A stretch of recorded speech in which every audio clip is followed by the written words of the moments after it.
So far away, Lucas, and lovely audience at home as well, I suppose, who is your favourite actor to have portrayed the character of Lex Luthor?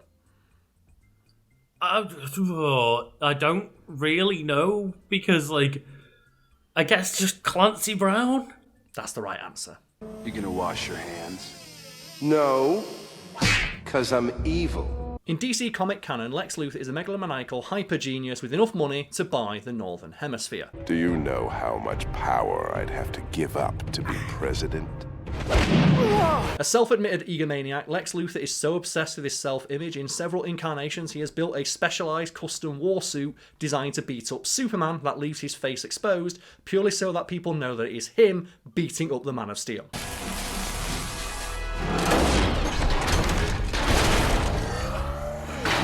I also like to think that it's calling Superman's bluff of just putting a massive target of you could kill me at any point, but if you do, everyone's going to see it happen. Everyone's going to see it, and everyone's going to know that he killed me. For me, Lex Luthor's warsuit, we're talking about Lex Luthor's warsuit today. It's like the Eva helmet in Halo 3, where it'd be so easy to headshot, right? Yeah. He's so bald. It reminds me of back in the day, I'd play Gears of War, bot matches with a friend of mine, and he hated the character Min. And Min is the guy who's bald, and he hated him so much because the bot Min would always run across the entire map to come up and beat him up.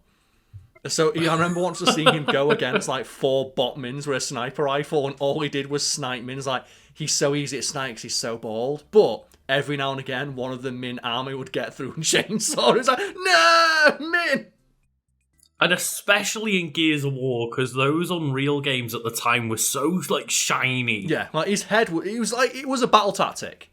Yeah. He's blind. It's don't you like Krillin in Dragon Ball, where he's just does the solar flare, his really shiny head. That's bright. Min could do that to It's a surprise that he got killed by General Round. Why did he not do a solar flare? Min, what are you doing? That is a good point, actually. Most characters that solar flare in Dragon Ball are bald. It is part of the bald army. There's a group chat in the Dragon Ball universe, and it's all the bald bros, and Goku's not allowed in. And that's the thing, Goku steals the technique, obviously, but most of the characters that do that technique are bald. Yeah, including Cell, who has no hair.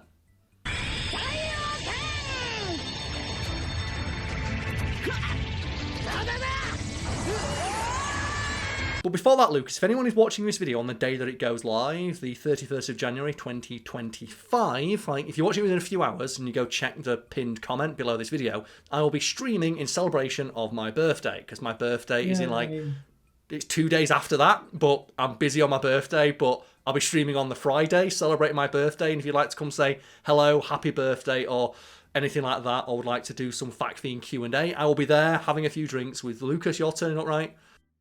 Yeah, I've got work early in the morning the next day, so I'll stick around for as long as I can. Yeah, but if you are watching this within a couple hours of its release, that's the thing you go check out right now. Hey, future Karl, remember, put this bit in the edit early in the video, because otherwise it's going to be at the end and no fucker watches that, and you need to get as many people in as possible, because, yeah, whatever, let's talk about Lex Luthor. So, due to the numerous retcons that DC Comics has undergone over the last, 85 years, Lex Luthor has been a character. Not everything we're about to talk about is entirely accurate, though I will admit that of all the characters in DC canon, Lex Luthor is usually the most consistent, because he's always consistently portrayed as a hyper-genius who fucking hates Superman. Say something!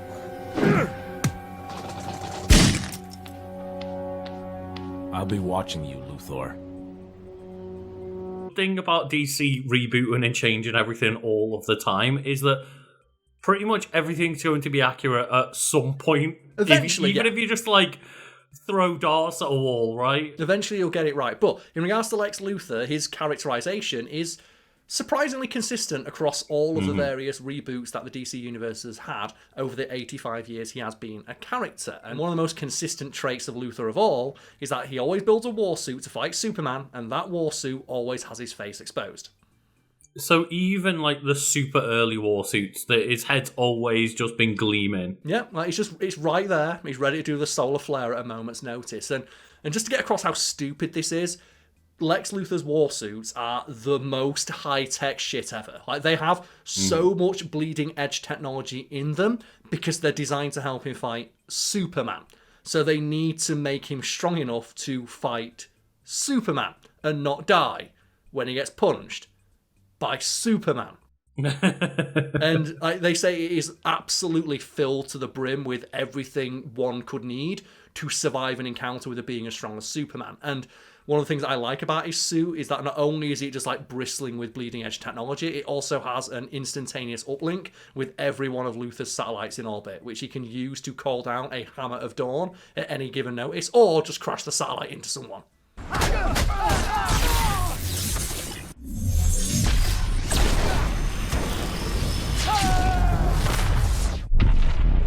Like we obviously mentioned earlier why Lex Luthor has the head exposed in terms of fighting Superman, but when like Darkseid rocks up, do you think he just laughs and he's like, "You fool"?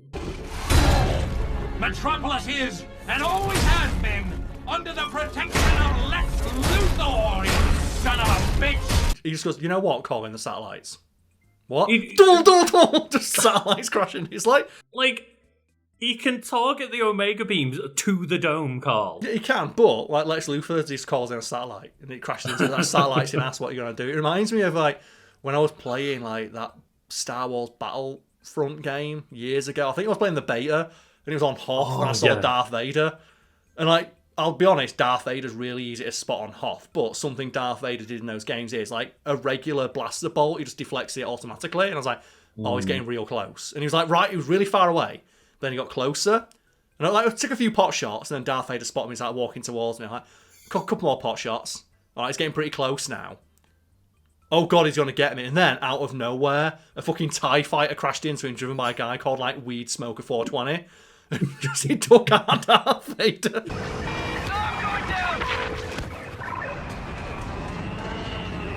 We've defeated Vader. And then in my head, that's what it's like.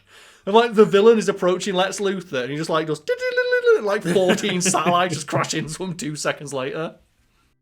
Just right in the back of the head. They'll never expect it. Like no one does, right? And it's like the worst bit is, you know, like right on the other side of the world, someone was watching like Netflix.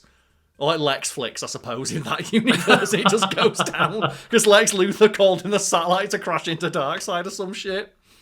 I mean, that would be a great pop-up message, though, wouldn't it? If you're like, oh, you're just halfway through a movie and you're streaming it and it comes up like, sorry, you know, your service has been cancelled temporarily because we had to call in an airstrike on Darkseid. No, what happens is another satellite comes down and films it and streams it in HD so everyone is subscribed. So everyone can see Lex Luthor save the day, because that's the reason why Lex Luthor has his face exposed. And this is so common knowledge that even other villains have commented on it. For example, he encounters Deathstroke, who comments on the fact that this is like $1 billion war crime suit that you're wearing, and you leave your face exposed. Are you that much of an egomaniac that you would risk your life just so that people know it's you in there, even though it has your company's branding on it? And then he just points to the giant L-shaped building with his name on the outside. Yeah, well, the thing is, Lucas, yes. You think I'm joking, Lucas? Look, like, Deathstroke literally has a gun pointed at Luthor's head when he says this.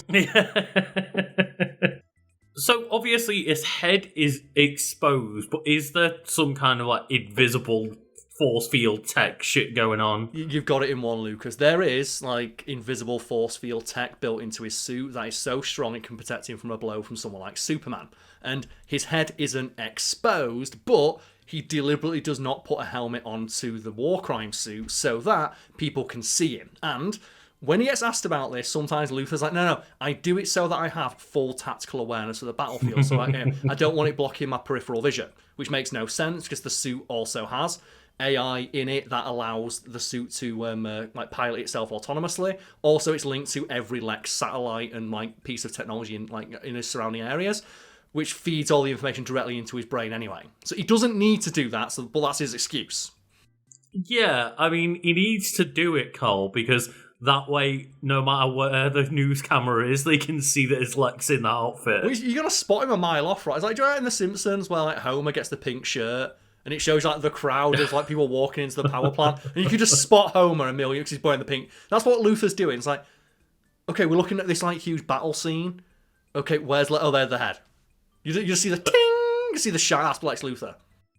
Are you telling me that Lex Luthor is peacocking mid-battle? He is, right. He's bright green.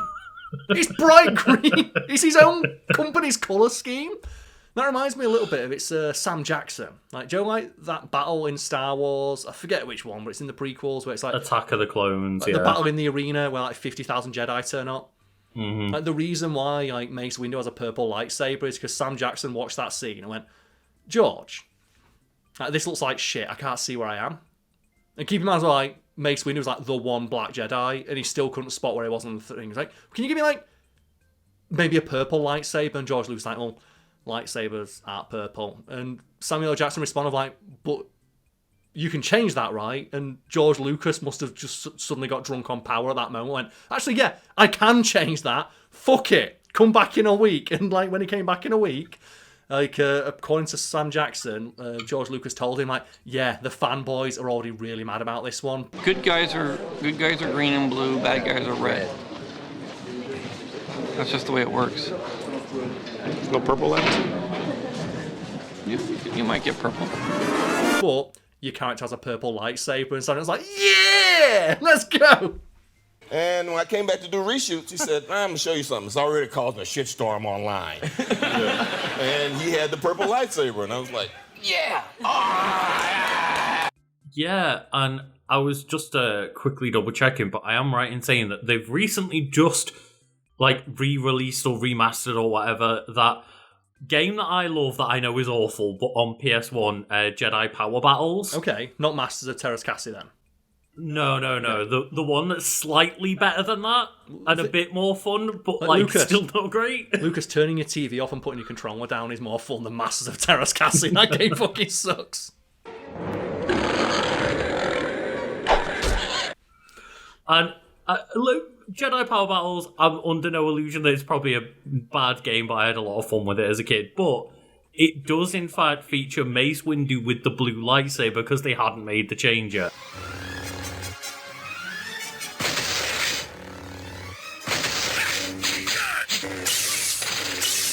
Thing is, for a while that would have been canon, so there had to be like a comic somewhere that explained why I had a blue lightsaber in that game. But there's like toys and stuff with him, and I think there is like an actual comic explanation of, well, here's when Mace Windu got his purple lightsaber. Yeah, and like they bullshit an explanation for why his lightsaber's purple, because like, oh, Mace Windu fights using the dark side, but he harnesses it without letting it control him, so that's why his lightsaber is purple, because purple is made from blue and red. It's like, oh god, can't you just admit that it's cool? That's why he's there. Lightsabers are green or lightsabers are red. I'm like, yeah, but I want a purple one. You know? I'm like the second baddest Jedi in the universe next to Yoda. Let me think about it. And speaking of coloured lightsabers, I'll never forgive Star Wars and George Lucas for missing the most obvious fucking layup that he himself put there of Anakin holding a blue lightsaber and a red lightsaber. You know, both sides, the light side and the dark side, using them to kill. It's like he kills Christopher Lee with them, right? And then having him drop the red lightsaber. So have him keep the red one. He was right there. And it would have been really cool if the first red lightsaber he got was like using the Count Dooku and using like the fencing style. Well, have him carry both and then drop the blue one after a while, right? Yeah, that's what I mean. Like, maybe when he goes in dual wielding and the younglings are like, please, Master Anakin, he just drops the blue one and just fences all the younglings to death. But getting back to Lex Luthor, as mentioned, his Warsuit does not have like any sort of helmet on it, even though his face is technically protected by, you know, like bleeding edge experimental force feed technology that he designed with his own genius. But the reason why he doesn't wear the helmet is exactly as Deathstroke says. He needs people to know that it's him wearing the suit. It's like, it's not an employee, it's not a robot. It's not someone wearing a suit designed by him. It is him, Lex Luthor, wearing a suit of his own design, created with his own genius, kicking the fuck out of Superman.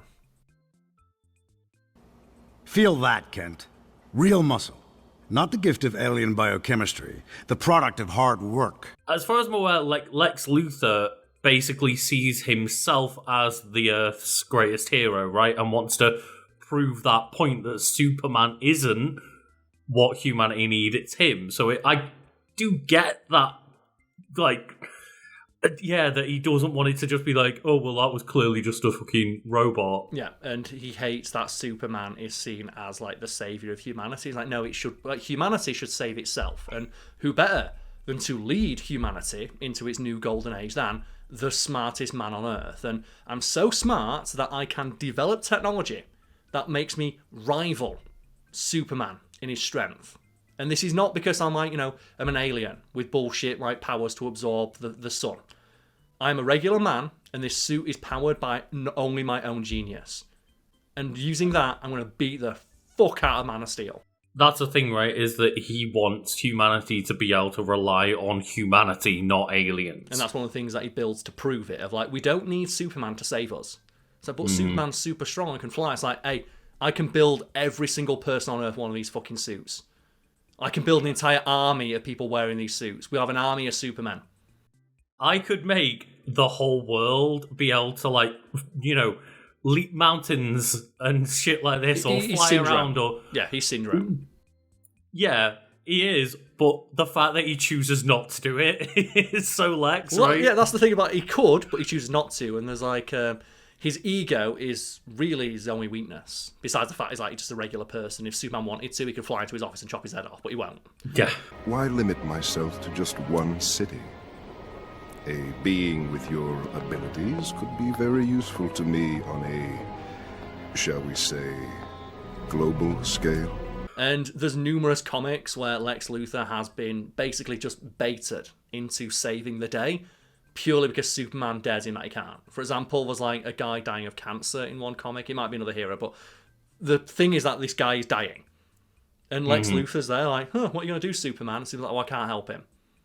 And Lex Luthor's like really lording over Superman. I'm like, ask for my help. And Superman sees right through and goes, actually, no, I'm not going to ask for your help because you can't do it, can you? And I said, no, I can. It's like, no, you can't. That's why you're stalling. If you could save his life, you'd have done it, but you're not. You're going to wait for him to die and then claim that he could have done it. He's like, no, get out of my way. And he goes in and saves the dude. All the things you said you would have done to benefit humanity if I hadn't been in your way, now's the time to prove it. Lex, I know there's good in you. Well, like, Lex develops the cure for cancer and then says, okay, let's figure out a way to dilute this, and rather than selling the cure, we'll sell it as a lifelong treatment, because that way we get money for people for the rest of their lives. It's like, oh, there's the dickhead billionaire coming in, right? What is it, the cure for cancer? Muscular dystrophy. I can cure every known case with a simple inoculation. Have Swan find a way to slow it to a crawl, turn it into a lifetime treatment program. Right now, it's a mere $300 billion windfall. Yeah, there's a reason he's like a billionaire or a trillionaire in comics, right? And I do, want to just go back to the comic where he definitely just doesn't develop a cure for cancer and turns everyone into dinosaurs. I know that's not Lex. It's not Lex, it's the dinosaur. I He's like, that guy's great. Lex. And a game I played recently, and I wouldn't recommend it, unless you get, like, for me, you got to play it for free, and it's Kill the Justice League, in which Lex Luthor appears. And, like, your codex in that game is written from the perspective of Lex Luthor. And it's actually really funny, because he does have some pretty good points. For example, he's talking about The Flash. And you can tell that Lex Luthor fucking hates superheroes when you're reading it. And it's like, The Flash, like, everyone thinks The Flash is great, but no one thinks about what happens if he trips and barrels through a school at Mach 3. I do, and I'm scared. And then you think to yourself, actually, yeah, what would happen if the Flash fell over and just barreled through like a residential area and killed 40 people? Like, you what have to imagine that like a built-in kind of like sub-power of the Flash's is that he's got the ability to have such good reflexes that he would never trip, right? Yeah, but at the same time, what about if he did? No one's perfect all the time except for Lex Luthor. And like in regards to Batman, he's talking about Batman of like, you know what, I respect like Bruce Wayne, because in that universe, like people know Batman's Bruce Wayne. I respect his intelligence, but one thing I can't respect is the fact that he develops a technology for his cape that's bulletproof, that could save countless lives in the military, and use it to fly around beating up people. And it's like, Lex, That's a pretty good fucking point, right? Batman has this like $1 billion, like the way I always describe it is Batman is wearing a $1 billion fursuit and he uses it to beat up people. And Lex like gets him like right on the money of like, are you that traumatized that you can't use this literal world-changing technology to save millions of lives rather than the one person you save from a mugging? And then he would presumably be upset if Batman gave the technology away rather than selling it, right? Yeah. Like, and that's the thing about Lex Luthor. If Batman did do that, he'd still find a way to criticise him for doing it. Like, he'd criticise him for like not doing it sooner or something, because that's the way his character is. He's an arsehole. But when I was reading through the codex entries, which are more interesting than the game in some places, I did find myself going, Lex has got a good point here. What happens if the Flash falls over and kills someone? Who's responsible for that? The Flash just has to phase as hard as possible and just hope that he phases through everything as he falls and trips, right? The thing that sticks out in my mind is the specific wording of, what about if he barrels through a school at Mach 3? Yeah. And he's like, the fact that Lex is thinking about that, like, that's why I'm scared of him. That's why we need, like, you know, we can't, why do these people, why are they celebrated and put on lunch boxes? They're terrifying. That's the thing, right? Is that obviously superheroes do a lot of good, and it would be nice to have them, I guess, I think, but probably not, because, you know, it probably would go more the way of the boys of people being selfish, but, like, yeah, it is just terrifying to live in a world where people have the ability to single-handedly destroy entire cities. Yeah, and they just don't. And we have to just trust them to not do that because they're quote-unquote good. And spoilers in the Kill the Justice League game, the Justice League have gone rogue, or you think they've gone rogue, and they kill a lot of fucking people. And actually, they're controlled by Brainiac, so it's not a problem. And actually, their clones controlled by Brainiac, so it's even more not a problem. I still think, because that game's never getting a proper ending because it got shit canned, but I still think the Justice League is going to have a PR nightmare on their hands. Even if you can say it was a clone of Superman, we've still got HD footage of that clone who looks exactly like him, lasering half of Metropolis, like, to pieces. That's the thing, you've probably got thousands, hundreds of thousands of different recordings, as you say, in like HD or 4K or whatever. Well, you know, Lex Luthor got them all, right? Because Lex Luthor 100% was like filming every moment Superman was a villain, even if it was a clone. It was like, that shit's going to be on repeat on Lexflix all day. Like, just lasering skyscrapers in half with his eyes, yeah. It's great. But that's why I love Lex Luthor, because he's just such a shit. And he loves, I think he's evil. He's an egomaniac, but he loves it and he knows it. And you've got to respect that, right? You've got to respect him because he just knows. But just like Doctor Doom, another, you know, evil, maniacal ruler in green. Yeah. I respect the fact that he does it in a way that he feels like he's doing good. It's the one thing that you kind of got to respect and appreciate about Lex Luthor. Like, even when he's acting like a dickhead, a lot of the time he is right. It's just the way he goes about accomplishing his goals is very cutthroat because he's ultimately a pragmatist. And for example, like the example with Batman, right? Of like, Batman could save more people, and like if he ignores like the one person who needs help right now, but Batman can't ignore that person. Lex Luthor can. Lex Luthor can ignore like the single person who needs help right now because he sees the bigger picture. Like, he doesn't mind like seeing people as like numbers on a spreadsheet if the ultimate goal is things will be better in the future. Whereas like the superheroes he criticizes, see like, well, what about the people you're going to step on to get there? Don't they need help? And the thing with Lex is that if it was like Joker versus Lex and they were against one another and, you know, constantly Joker's showing up and killing everyone, Lex would step on the Joker and kill him. Killing the Joker would ultimately save lives, and that's how Lex would see it, was Batman just keeps letting him get away with it. Because like he doesn't want to cross that line. And there's numerous comments where they address that where Batman's like, well, I know that was something wrong with me, and if I ever cross that line, I'd never be able to go back. And it's like, okay, I can appreciate that Batman has the self-awareness to realise he's fucking insane. And he just hyper-focuses. Could kill even more people if he actually intended to, yeah. Well, that's like the joke about Red Hood, isn't it? Where Batman's like, if you kill a murderer, the number of murderers in the world stays the same. And it's like, well, Red Hood's like, okay, so kill 100, got it. It's like, wait, no, don't do that. That's why Red Hood has 2 guns. Twice as many. Let's go, baby. It's like, you can't commit more crimes if you got no legs. Wait, what? That's a conversation for another day. Thank you for watching. We'll see you all next time.